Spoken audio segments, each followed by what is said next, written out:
Hi guys, welcome to another Ross Perry Productions video. Now I've actually had a viewer write to me and say that their petrol cap is locked shut.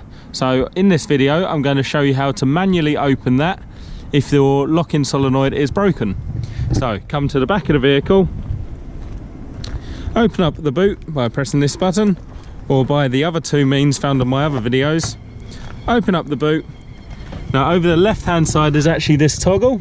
Just give that a pull and that will actually open up the fuel cap locking mechanism.